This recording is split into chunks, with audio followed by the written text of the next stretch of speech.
Das hier ist die Kiwaya KS0. Sie ist made in Japan. Der Korpus besteht aus laminiertem Mahagoni.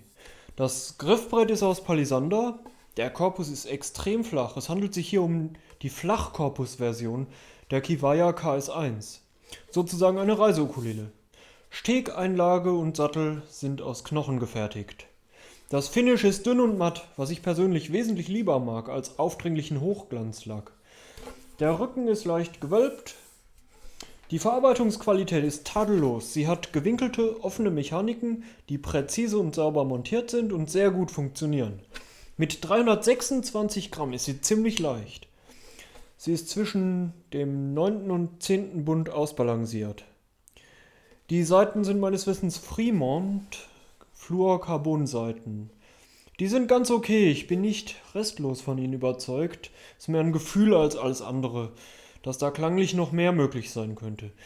Da Saiten sehr wichtig für den Klang einer Ukulele sind, würde ich zumindest vielleicht mal einen Saitenwechsel versuchen. Das Griffbrett hat 14 Bünde. Der Hals ist deutlich breiter, als man das von anderen Sopran-Ukulelen kennt. Ungefähr 37 Millimeter am Sattel. Der Seitenabstand von der G bis zur A-Seite beträgt am Sattel fast 30 Millimeter, was ebenfalls sehr großzügig ist. Wer Probleme zum Beispiel mit dem D-Griff hat, dürfte hierdurch einen echten Vorteil haben. Die Bünde sind ziemlich flach, gut abgerichtet, wenngleich ich es bevorzugen würde, wenn sie an der Oberkante vollkommen abgerundet werden. Da ist jedoch jeweils ein ganz kleiner, leicht flacher Bereich. Das ist beim Spielen kein Problem, aber es fühlt sich ein bisschen anders an als vollkommen runde Buntoberkanten. Beim Sliden ist am Rand des Griffbretts nicht das geringste Kratzen zu spüren, alles perfekt sauber und glatt. Die Seitenlage ist auch ziemlich gut und sehr spielfreudig.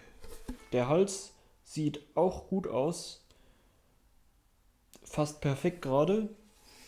Die Ukulele hat eine einfache Schlitzbrücke, die Stegeinlage ist kompensiert.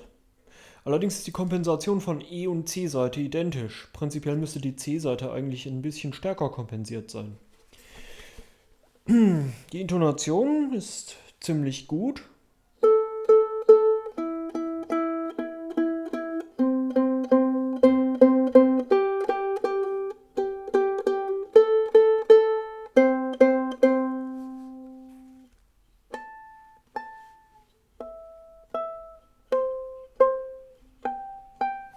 Lediglich die C-Seite klingt gegriffen im 12. Bund noch ein kleines bisschen zu hoch. Vielleicht würde es schon mit anderen Saiten verschwinden. Bei der Intonation sind Saiten bekanntlich immer etwas ein Glücksfaktor sozusagen. Vielleicht würde es sogar etwas bringen, die C-Seite umzudrehen. Naja, vielleicht liegt es auch daran, dass die Kompensation an der C-Seite genauso stark ist wie bei der E-Seite. So genau weiß ich das jetzt auch nicht. Insgesamt trotzdem ziemlich gut. Ich spiele mal Alttöne an.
Sehr schön.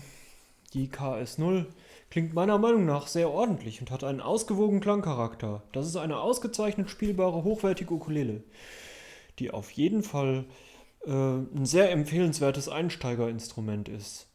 Die hohen Saitenabstände dürften am Anfang einige Griffe einfacher machen.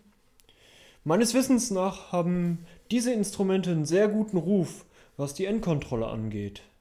Insofern auch hier eine klare Empfehlung.